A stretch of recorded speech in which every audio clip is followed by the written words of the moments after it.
The lighthouse at the edge of space. The silence had teeth. Marcus Chen discovered this on his third year manning Beacon Station Sigma-7, when the quiet became so profound it began to gnaw at the edges of his sanity. Out here, suspended in the gravitational dead zone between galaxies, sound was a luxury reserved for the hum of life support and the occasional protest of aging whole metal. He'd stopped counting days after year 7. Time meant nothing when you measured your existence by supply drops that arrived every 16 months. The recruitment poster had promised adventure. Guard a frontier, it said. Be humanity's eyes where darkness reigns. What it hadn't mentioned was that those eyes would see nothing but void for a decade straight. No ships, no signals, nothing but the ancient lighthouse protocols demanding he stay awake, stay vigilant, stay alone. Marcus had accepted this assignment for reasons that seemed foolish now. A shattered marriage, a daughter who wouldn't speak to him, a career that had imploded in scandal he didn't cause but couldn't disprove. Exile had seemed preferable to facing the wreckage of his terrestrial life. Now, at year 10, he wondered if he'd simply traded one prison for another. His morning routine, though morning was an arbitrary concept when your sun was a distant pinprick, involved checking the sensor arrays, calibrating the navigation beacon, and talking to himself. The latter had begun as a joke, evolved into a habit, and finally crystallized into necessity. "Coffee tastes like recycled despair today," he muttered, sipping the brown liquid that bore only a passing resemblance to the beverage he remembered. Note to self, request better coffee filters. Also, request better coffee. Also, request literally anything that doesn't taste like sadness.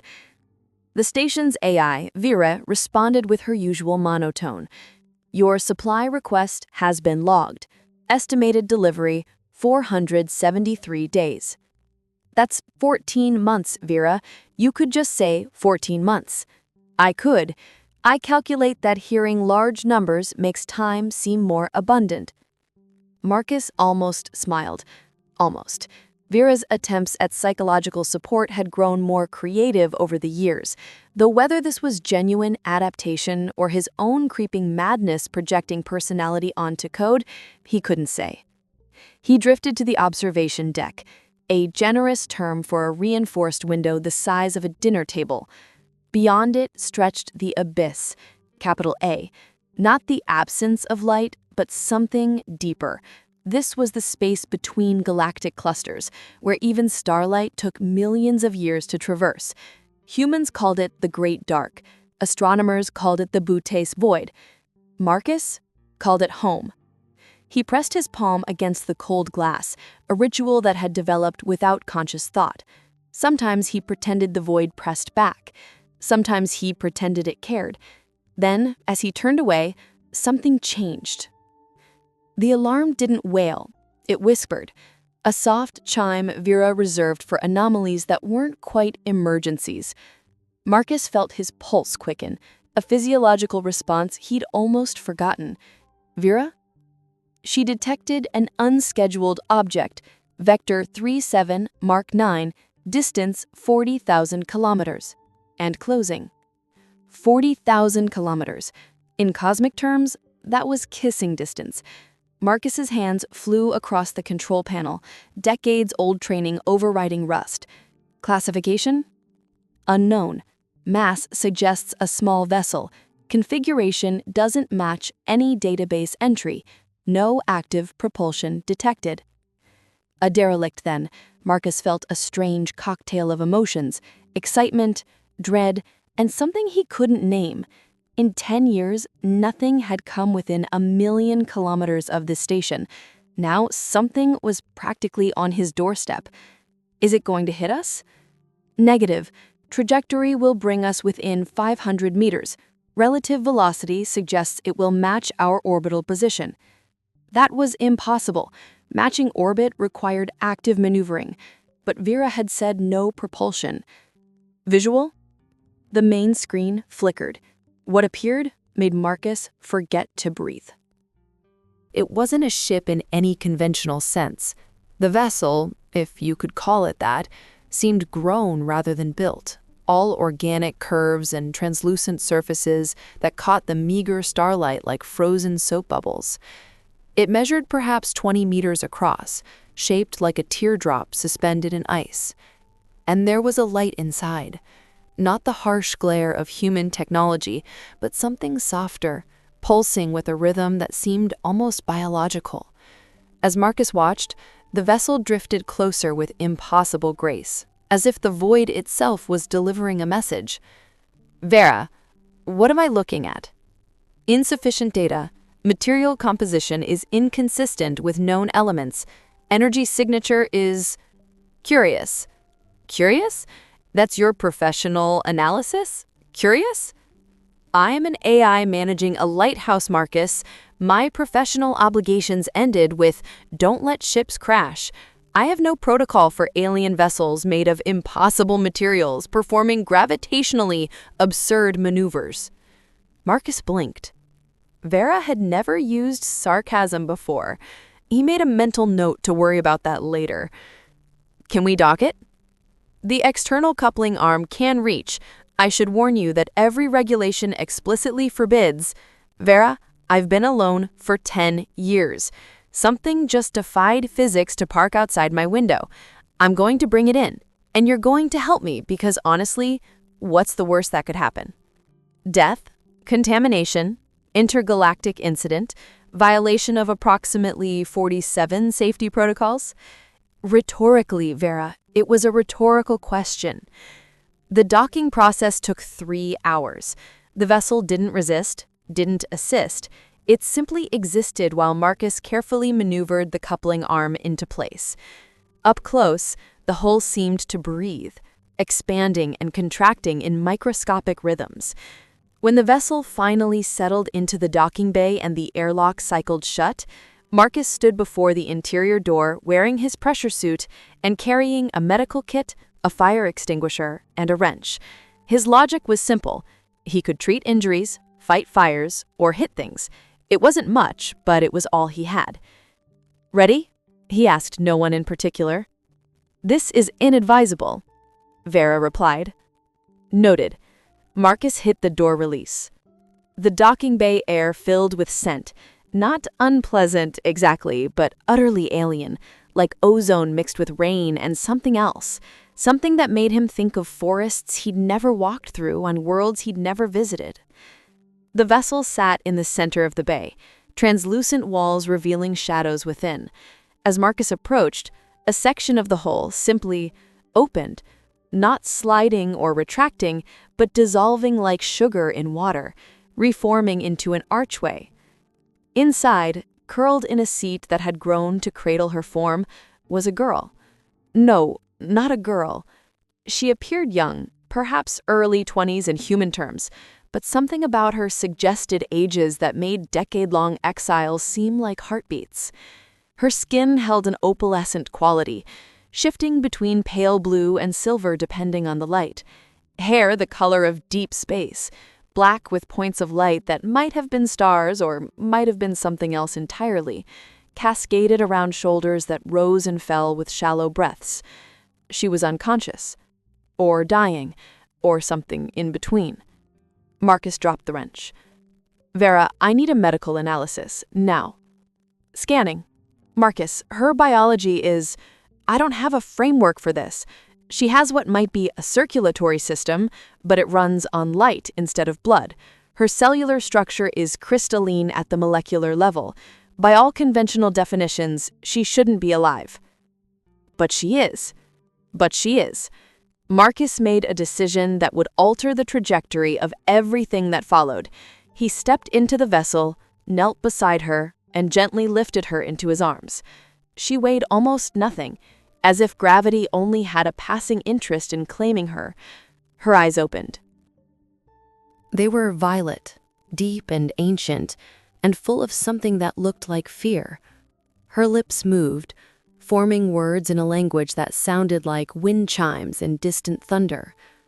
"I don't understand," Marcus said softly. "But you're safe now. I've got you." Whether she understood him or simply recognized kindness in a voice that had forgotten how to offer it, She relaxed slightly in his arms. Her hand, delicate with 6 fingers instead of 5, reached up and touched his cheek. The contact sent lightning through his nervous system. Images flooded his mind, not words, but pure meaning. A civilization of light beings spanning dimensions humans couldn't perceive. A war that had raged for millennia, fought not with weapons, but with the fundamental forces of reality itself. And her, a refugee, a deserter, a criminal in the eyes of her people for the crime of refusing to fight. She'd been running, jumping between realities, until her vessel failed and deposited her in the one place her pursuers would never think to look, the absolute middle of nowhere. The contact broke. Marcus stumbled backward, gasping. "What did you see?" Vera asked. "Everything," Marcus whispered. "Vera, we need to hide her." "From whom?" "From everyone." Over the following days, Marcus learned to communicate with her through touch, brief contacts that transferred concepts faster than language ever could. She learned that humans called things by naming them, that they measured time in linear progression, that they were profoundly, devastatingly alone in the universe, by choice as much as circumstance. He learned her name was something like the sensation of first rain after drought, which he couldn't pronounce, so he called her Rain. She seemed to find this amusing, or at least the concept that transferred suggested amusement. He learned she was dying, not from injury, but from exile. Her kind required connection, not physical, but something deeper. They existed as notes in a cosmic symphony, and she'd been cut off from the music. Without it, her light was fading. "How long?" Marcus asked through their touch language. Her answer came as a sunset. 3 months, maybe 4. "Then we'll make them count," he said, surprising himself with the conviction in his voice. And so began the strangest chapter of Marcus Chen's exile. Rain couldn't eat human food, but she could absorb energy directly from the solar collectors. She couldn't breathe air in the traditional sense, but she could exist in it comfortably. She couldn't speak, but through touch, she told stories that made Marcus weep and laugh in equal measure. She showed him her homeworld, if world was even the right term.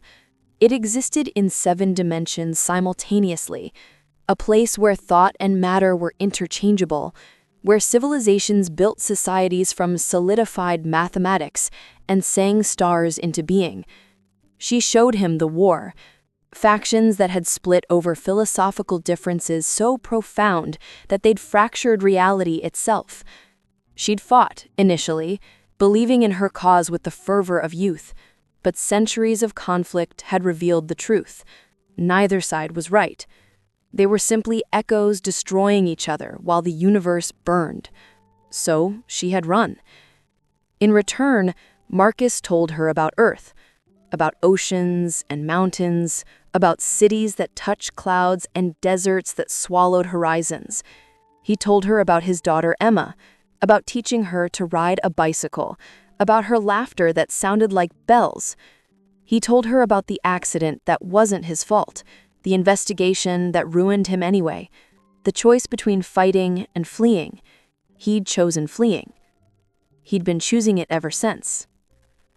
Rain touched his face gently, transferring a concept that roughly translated to, "We're the same, you and I, both running from wars we couldn't win." "I wasn't in a war," Marcus protested. Her response was the feeling of drowning in shallow water. "Yes, you were." Weeks became months. The station had never felt smaller, or more vast. Small because every corner now held memories of Rain drifting through corridors, her bioluminescence turning mundane metal into something magical. Vast because for the first time in a decade, Marcus felt the weight of solitude lifting. They developed routines. Morning, still arbitrary, involved checking systems together.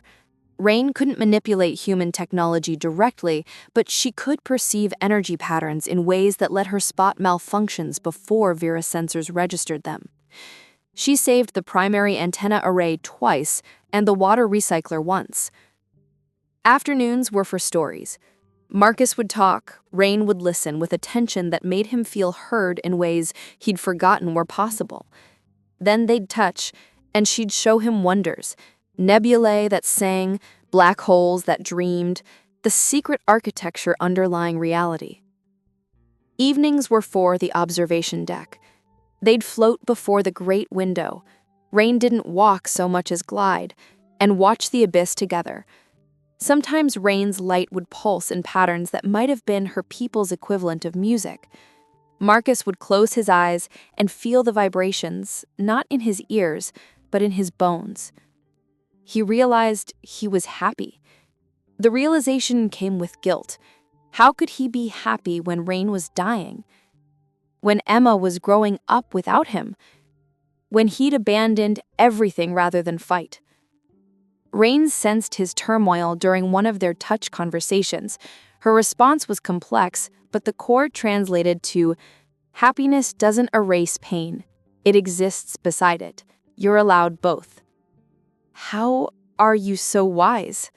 Marcus asked aloud, forgetting she couldn't hear conventional speech. But somehow she smiled. Maybe wisdom transcended language. Maybe some things were universal. On the 93rd day, Rain collapsed. Marcus found her in the hydroponics bay, a pretentious name for the closet where he grew lettuce and tomatoes. She'd taken to spending time there, absorbing light from the grow lamps. Now she lay among the plants, her luminescence flickering like a dying bulb. "Vera, help me get her to the medical bay."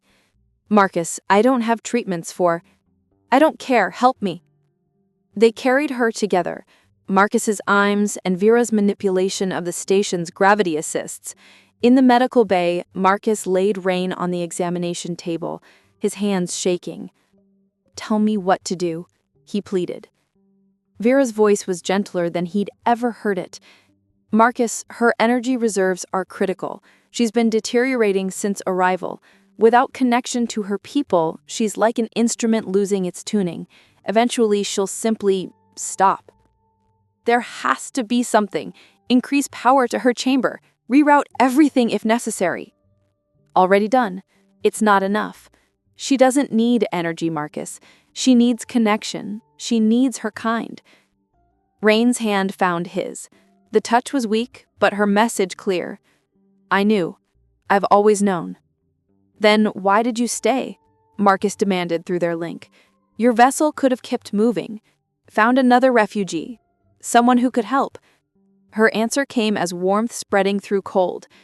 "Because you needed saving too."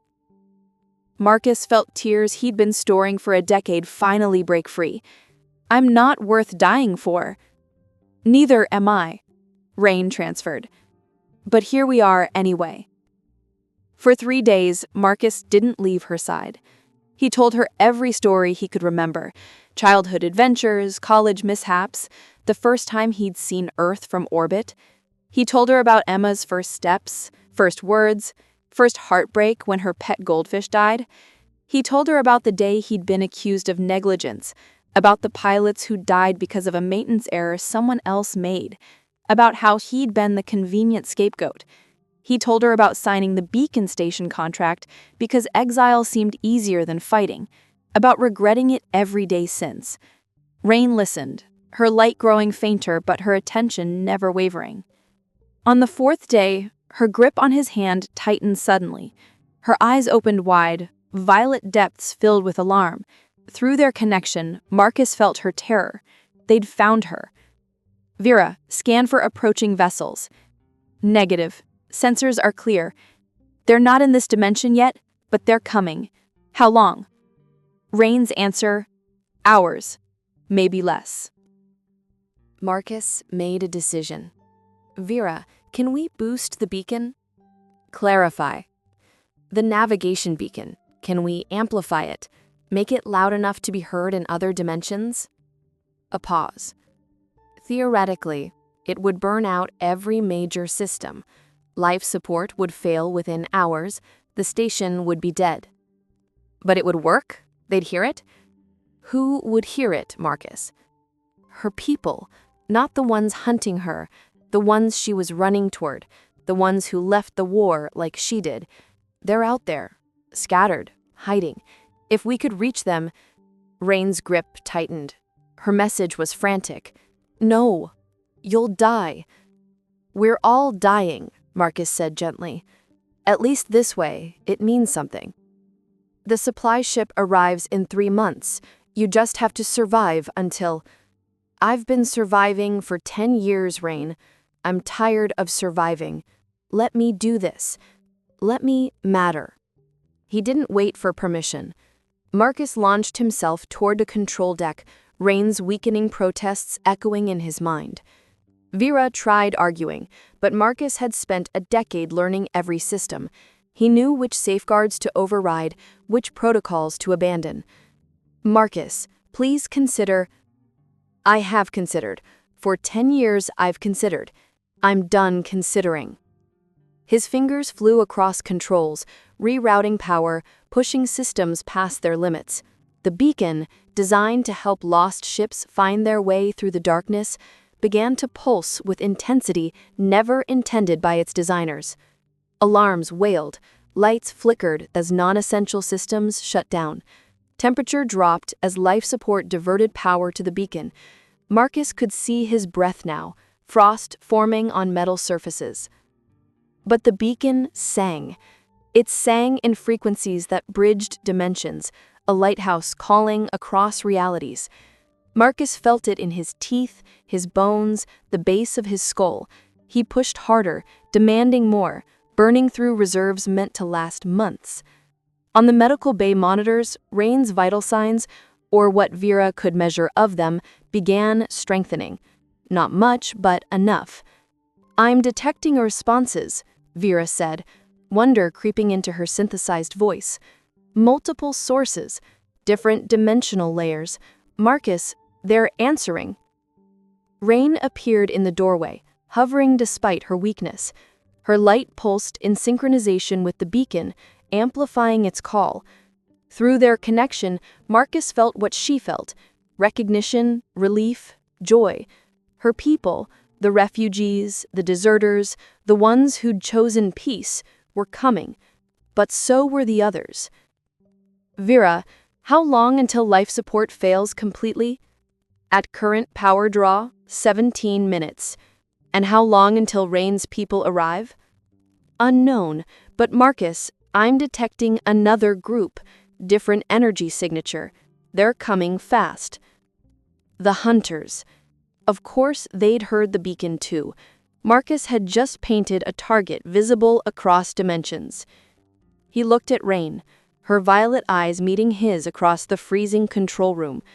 Through their connection, a question. Why? Marcus smiled, surprised at how easy the answer came. Because Emma's middle name is Rain. Because my daughter deserves a father who fights for something. Because you reminded me what that feels like. Rain drifted closer. Her hand touched his face, and this time the transfer wasn't words or concepts, but pure emotion.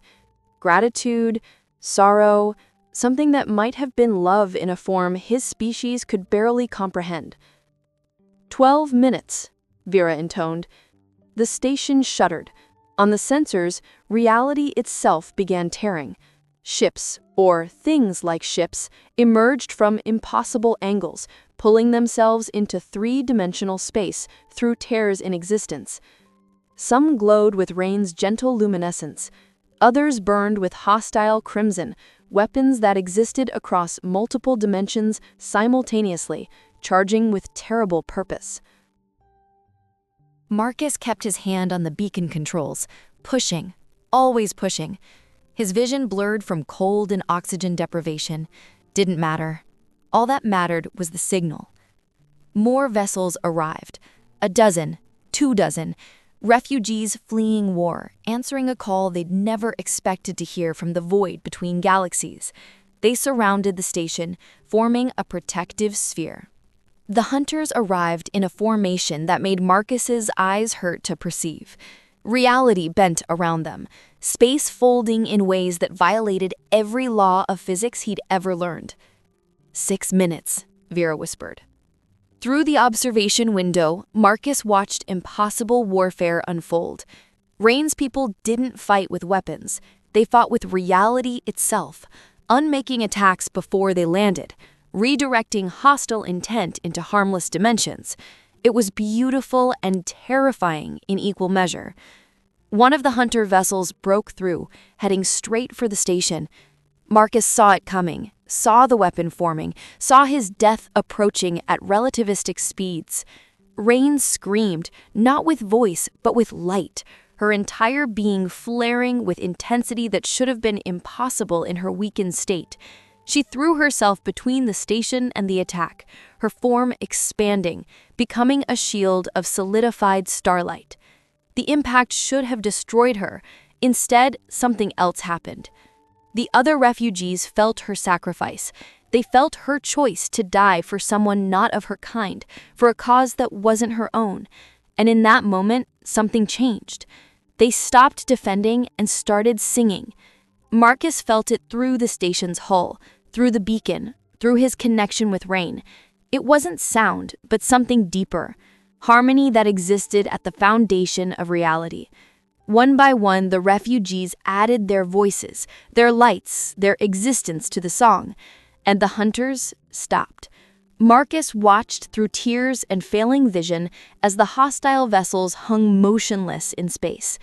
The song reached them, reminded them of something they'd forgotten in millennia of war. They'd all been the same once, all part of the same symphony. 3 minutes, Vera said. Marcus, I'm reading massive energy buildups around the station. I think they're... Light engulfed everything. When Marcus's vision cleared, he was floating in the observation deck, wrapped in a bubble of warmth that defied the station's failing systems. Rain hovered before him, but changed. She wasn't alone. Dozens of her kind surrounded her, their combined luminescence turning the observation deck into a constellation. Through their collective touch, Marcus understood. They were healing her, reconnecting her to the symphony she'd been cut from. But more than that, they were offering something he hadn't expected, a choice.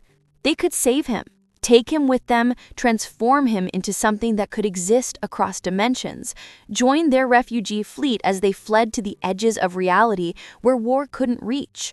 Or they could restore the station, repair what he'd burned, and leave him to his exile. Marcus looked at Rain, really looked at her.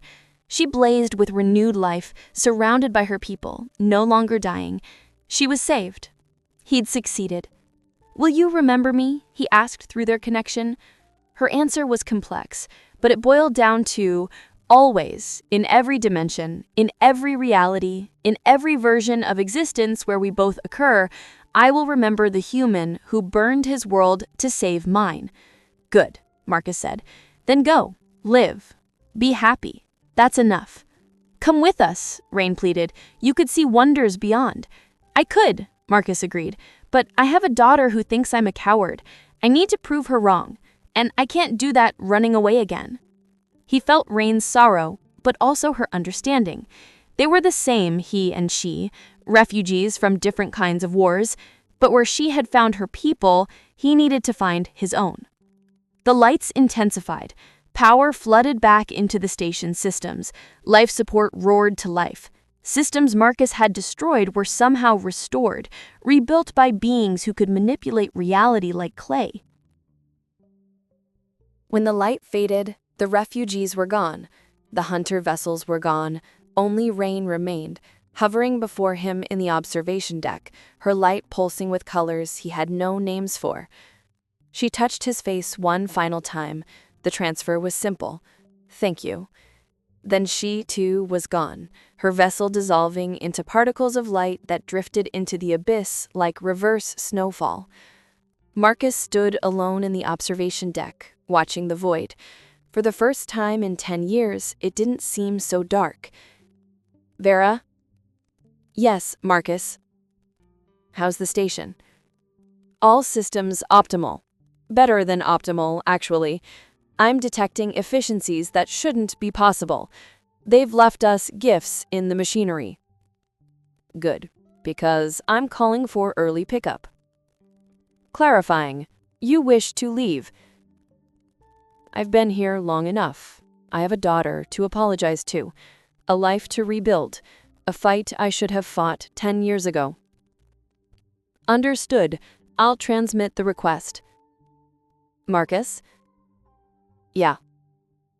It was an honor serving with you.